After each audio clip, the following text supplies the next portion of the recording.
Welcome, guys, to Project Potato Podcast, episode 12.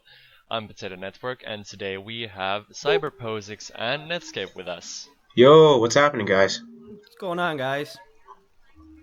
So, usually we're gonna start with the track slash EP slash album of the month, and if you guys don't know, it's something that we've discovered this month and that we really like and would like to share with you guys. So for me, it's Minotaur Shock, and This Plane Is Going to Fall.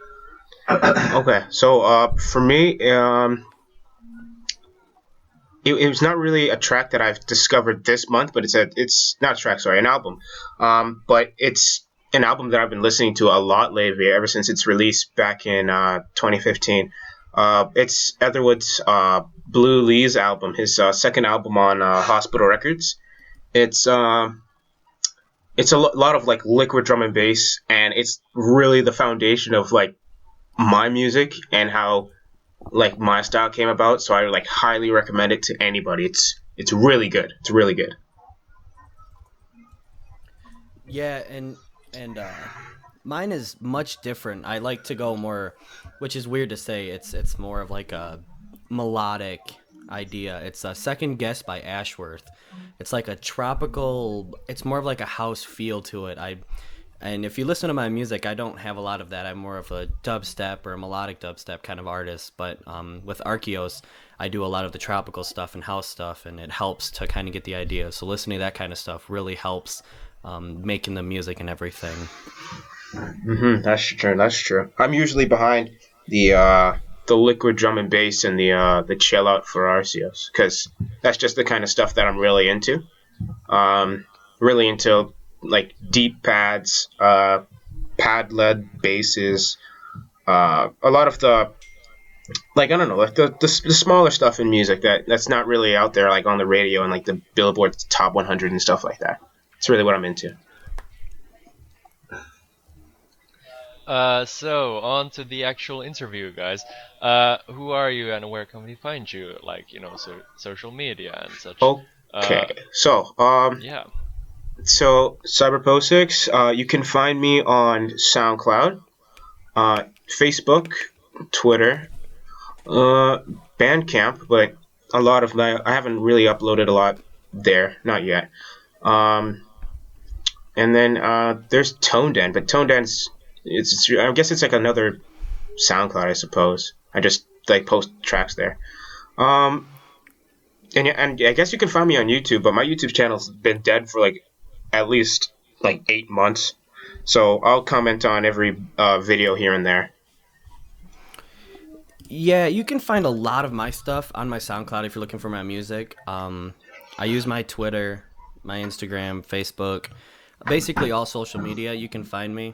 A lot of it's at Netscape Music or at Netscape Official or something to do with that. And I know it's Netscape. It's the old website that everyone uses. Oh boy, it's everyone now. Everyone gives me crap about that. So, and the problem is that name isn't completely copyrighted. So everyone's like, oh, Netscape's copyrighted. Blah blah blah. Blibbity blibbity blue. Like no. with everything that's there, it's the capitalizations and everything that they copyright. So I'm still able to use this name, so no one doesn't have to worry about me getting copyrighted for it and everything. Like I said, you can find me basically on any social media: Instagram, Facebook, Twitter, SoundCloud, YouTube. I'm starting to use my YouTube some more. I am going to start uploading more of both of our music, Cyber Posix, Netscape, and Archeos music, all up on the YouTube channel. I am going to start possibly using it a little bit more for more different things, videos, gaming, different, kind of ideas and things like that we can kind of use and bounce off each other with ideas. So that's kind of that's a where if you're good looking idea. for Good me, idea. that's where we'll be at. So you kind of answered this already, but how did you come up with your artist names? Okay, so I'll go first. Cyber Posix. Okay, so originally, that actually wasn't my first choice with names. I went through quite a traumatic phase of trying to find an identity for myself. Tear. I'm pretty sure all artists go through that phase. Okay, so originally my first name was actually Sinos, like Cinos. Um, but so I'm like, okay, well, if I'm gonna be this person, like I want to be as original as possible. So I did some hunting, and sure enough, there was someone named Sinos 13. So I'm just like, well, no, I can't roll with this. So yeah, I went through. I can't remember all the names I went through, but I went through quite a few until I just kind of gave up and went to a name generator, and they gave me two separate names. I can't remember for the life of me what they were, but one of them had Cyber and one of them had like Posix in it. So I just put the two together, and then yeah, there you go. So I guess my name came from a name generator because I was too lazy to think of anything else. Yeah, and my Netscape, as I kind of explained before, it's a it's basically an old internet browser that people used to use. Where it originally came from was someone on one of the websites I was on. I don't remember what it was. It was a music website, music blog that I always, helped out around and screwed around on. And someone was like, "Oh, you should change your name," because my old name was DJ Winter, and that was, I was like, "Oh, putting DJ in your name makes you cool and everything." And then people are like, "No, that's really stupid." And I'm like, "Thanks, guys. You make me feel so friendly." So, and and the nice thing is too that it's it's it's a common thing that people know the name, where it's not going to be like you can't not know what it means. Like if you hear Netscape, you're going to be like, "Oh, hey, it's the Internet Explorer." But then people now are like, Netscape, the musician. And don't get me confused with Nets Guy, because he makes drum and bass, and that ain't me. Oh, that's So so true. I actually never really thought of it that way. I yeah, a lot never. of people are like, Wow. "Hey, are you Nets Guy?" And I'm like, "No, you Just can't no. read." That's actually kind of funny. I actually never crossed my mind. hmm Oh my gosh. So you guys have been talking a bit about RTOs. What is it really? Okay, so originally, I don't think I've told Michael the whole story, but how it went was originally me and Michael and a couple of other producers were a part of this. Uh, it wasn't really a label. I'm not really sure what you would call it. It's like It a was like a promotion channel that was on YouTube. It was different. It was just basically a bunch of guys that like to get together and kind of talk about music and kind of mhm, just bounce ideas off each other. Mm. yeah. So what was it? I think I did a music. It's called an MVI battle, a musical violence institution battle, where each two artists would go head to head using one plugin from their respective DAW of choice, and they would make a tune around that. So they would decide on key, they would decide on like if they were going to use any vocal samples and stuff like that. So uh, one of my like the person, the head of the little promo channel, said, "Hey, you and so, because I'm not gonna put his name here. That's shameless promotion. You guys should like make a group because your music goes well together." So I'm like, okay, cool. So we did, and we called it Arceus. But like over time, I was talking more and more to Michael, and we found out like his style is very compatible with like what I like, really like chill stuff. So I added him to the group, and then long story short, we had to kick uh, other person out, and then yeah, it just went off from there. So yeah, it was a pretty much a collab project that just kind of just kicked off without a moment's notice. Yeah, it was it was definitely interesting. As soon as I was invited to the chat, the vibes were good, but the feeling I had from everybody was awesome. And when we started talking about the kind of music that I was into. I started off making really hard dubstep, and then I switched over to like ambient, chill, down tempo kind of stuff. And um, now imagine that I'm back to the harder dubstep, but that figures. Um, it's just, I don't know. And then I started making the tropical music, and it's incredible because the chill music has a it's not a big following as like electronic music does, but it gets its point through where you can tell where it's gonna go. It's going somewhere big. I mean, they have 2 or 3 festivals a year dedicated to like the house and chill kind of festivals, and it's kind of cool because, you know, we're right along up there with the whole house and everything growing. We're right there growing with it, and it's awesome. Mm-hmm. It's nice. It's really nice. Really looking forward to looking out for those chill tracks because it's really something I can like not identify with, but it's like stuff that I can like just I don't know. It's a weird feeling when you're listening to chill music. I mean, don't get me wrong. I love hard music like hard dubstep and drumstep and all those other like subgenres of music. It's just I feel like chill is just like it's just something I've just like not like grown up with because I originally grown up listening to like rock and like gospel and the such. But when I started listening to chill music, it just takes you to somewhere else, and it's just like I want to be the person that takes other people to other places and stuff like that. So yeah. Yeah, yeah. So do you guys have any, tracks or collaborations like with RCOs or Arceos? I'm not entirely sure how you pronounce it, or albums you're working on that you would like to talk about, either from RCOs or your own Oh, aliases. okay. So I have an album coming out soon. I can't give you a date because things are constantly like just coming up. Like issues are just coming out of nowhere. But I think it's pretty okay right now. But I mean that's totally subjective. It's totally up to the listeners. But in my opinion, it's all right. It's getting there, and I'm always learning. So yeah, I think Michael has a tune in the Dropbox that's really good. Oh my The chill gosh, track is awesome. it's And so I'm so excited nice. to release it. And we might possibly post it on Arceos and give like a sneak peek, possibly like a 30-second sneak peek. So if you guys are looking for it, check it out on our SoundCloud. We'll post a sneak peek coming up within the next few days.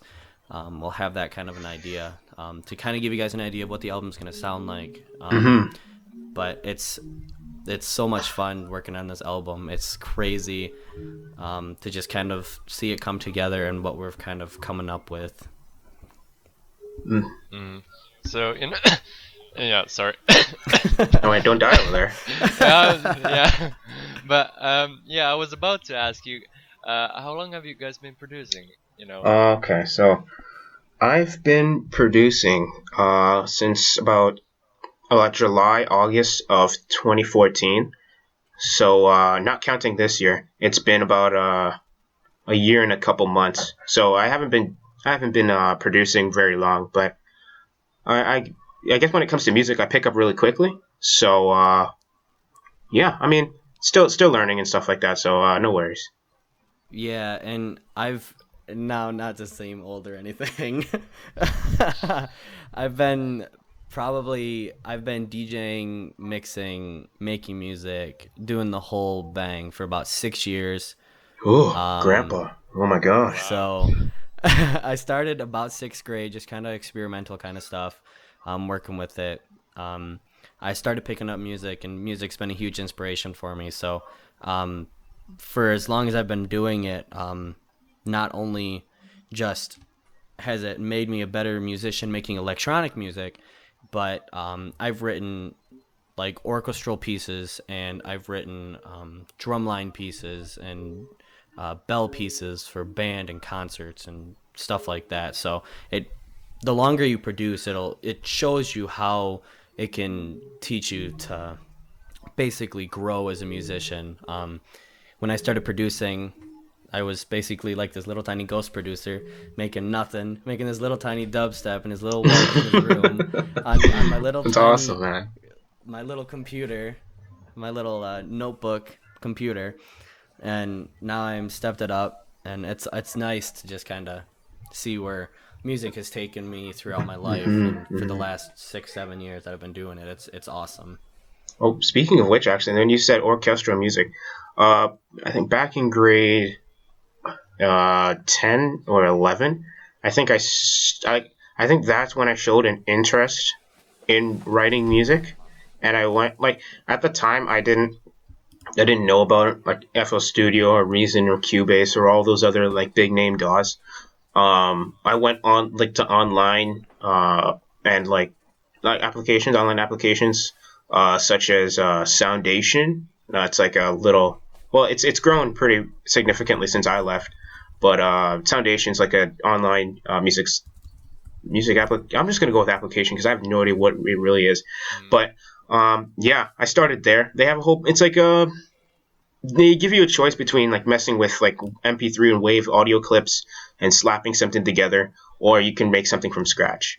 And even before that, I was at this site called Music Shake, where it's they just slap a whole bunch of instruments together and you like click blocks and it just makes the music for you pretty much. And after it was okay when you're starting up, and it's just like holy crap, guys, look what I made. But it dawned on me pretty quickly that I really wasn't making like this wasn't my music, and what I wanted to make and what I wanted it to really sound like, it got really Like the music that I was making got really repetitive really quickly with that software.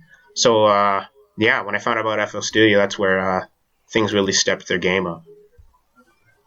Mm.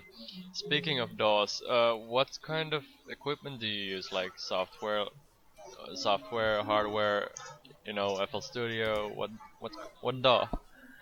Okay, so I use FL Studio. I actually before yeah, I mean big surprise there, big reveal, guys. Yeah, I actually experimented with Cubase, but I could not get a sound out of it for like the first 2.5 hours. I was messing with it, so I got really frustrated and I kind of gave up with that. Um, my friend showed me Reason, and I tried with that. I mean, I made a tune, but I mean it was really bad. And Reason is, I mean, as much as the DAWs, like they have their own different language doing the same thing. Reason's just, I think, in my opinion, is just impossible to work with. So I just kind of gave up and went to FL. So yeah, I use FL Studio. Ooh, my goodness, Yeah. edgy. Now, all you musicians out there are all looking at me like, what's Netscape used to make all of his melodic music? Well, here's a couple of things. For a lot of my melodies, it's all normally written by hand on a piano. So Oh, that's I true. have That's true. I I do have that an as well. electric piano that I connect to my computer, and I connect it, and then I play on the piano. And then for I have a MacBook Pro, and then I have it set up so I can use Windows on it. So I'll go through and use FL Studio. I use a bunch of different DAWs. FL Studio, Logic, GarageBand. Oh, cringe.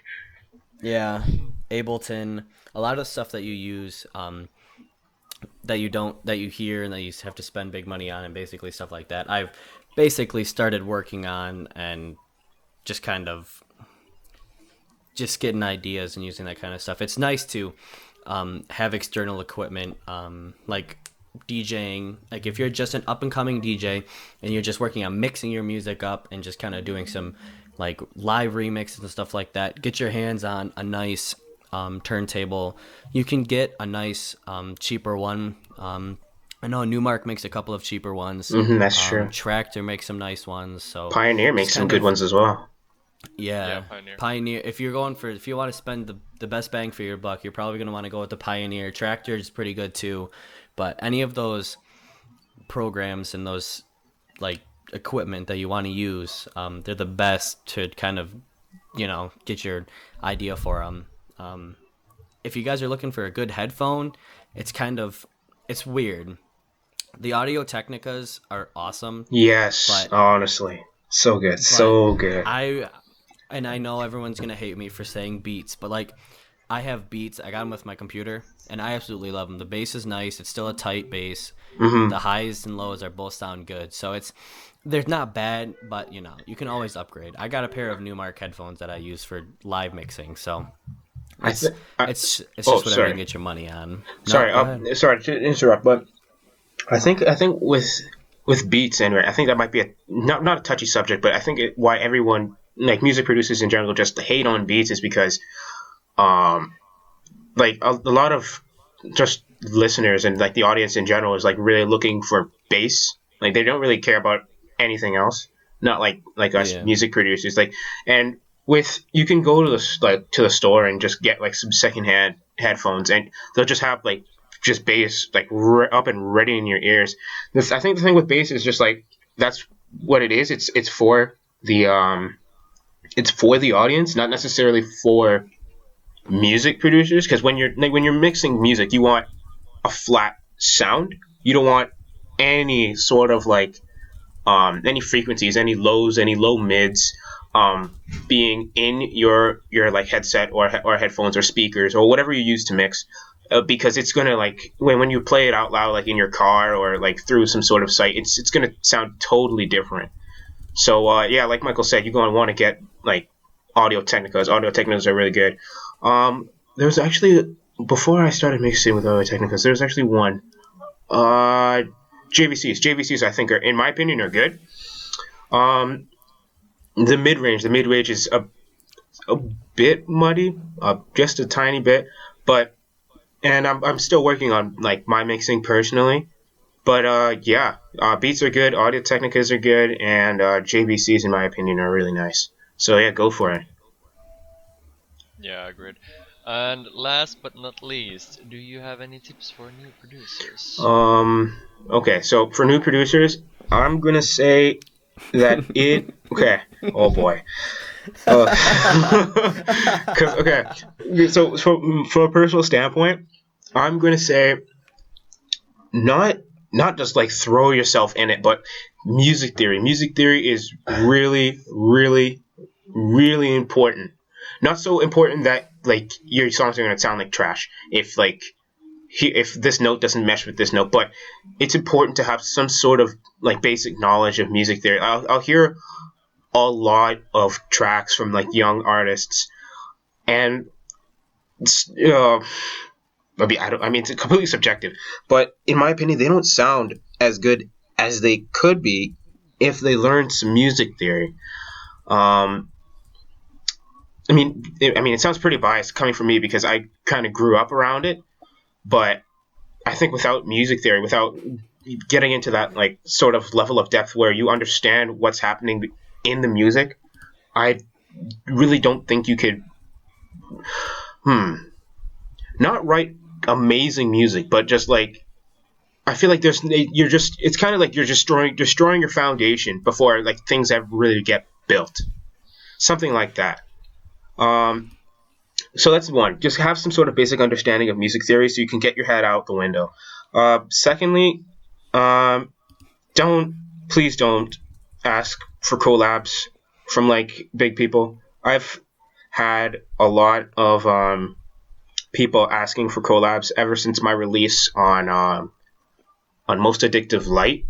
Um, a lot of people are just saying, "Oh my goodness, your music is so good. It's like fantastic. Like, do you want to collab? Do you want to collab?" And I was just like, "Oh no, thank you." So please don't do that. That's really annoying. So I'm gonna give some knowledge real quick. So if a lot of you guys listen to my music, and Cyber Posix over here can attest, Hmm. if you listen to it, a lot of it doesn't seem very bassy. Oh yes. So I like to I'm more of a person that listens to a melody. I don't care much more about the bass hits anymore. I still do. I make sure the bass is there, and I want to make sure that it sounds good for everyone. But it just doesn't sound. I don't know. It's one of those things where it's doesn't have to be prevalent, but it is. You know, it's you can see it and hear it, but I don't want it to overpower the song. The song's about the melody and the idea behind it, and it's just nice to see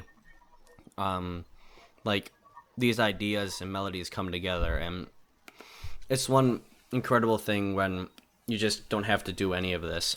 And bouncing off the idea of collaborating, if people want to collaborate, send them a message, or if you want to collaborate with a bigger artist, like if you hear my remix of Anchor or Smoke Filled Room by Mako or any of these remixes I find, or I now find, I Oh, make, nice one. yeah, pretty much. a lot of the songs that I find was the word I was looking for. I'll go through and see if I can find the stems. I will search for hours and hours and hours looking for these stems. And a lot of people are like, why do you spend so much time looking for them? Because I want to make sure the remix and whatever I'm making is not as close to the original, but pretty close that you can, make it sound good without, having any mistakes or having things like that.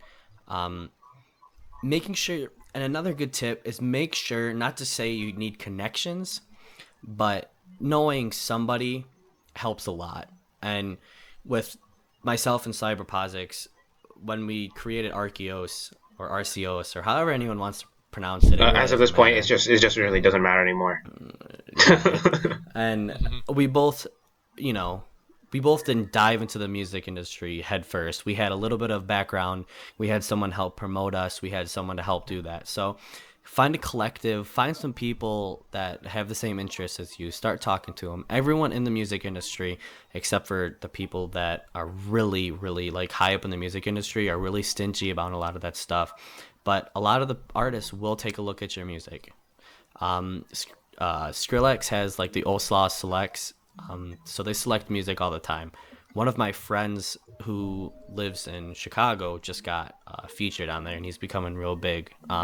So anything can happen from little towns, and you need to make sure you keep your mind to it and keep everything. Doesn't matter if you don't have the best of the best or if you have the worst of the worst. If you have something, that's better than nothing. And I've always been taught, if you have something to help expand your music career, or if you have someone to help you, or someone that's offering you a helping hand, I would take that and just slingshot yourself as far as you can with that, and then see if you can grow yourself, because it's a big thing to help grow yourself, but taking other people with you is even better. Good point. On the topic of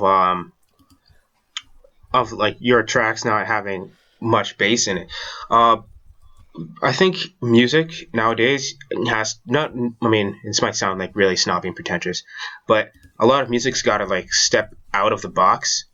Like, I mean, there's a lot of unique music out there that I still haven't found yet. But the stuff that I guess I can only say for the stuff that I've heard recently, like I listen to like hospital record podcasts and UKF drum and bass, UKF dubstep, Hero Board, MA, stuff like that. Like, and then there's the tracks like people I follow on SoundCloud and stuff like that, and stuff that gets reposted. And then there's always like always the little people that like send me their tunes and stuff.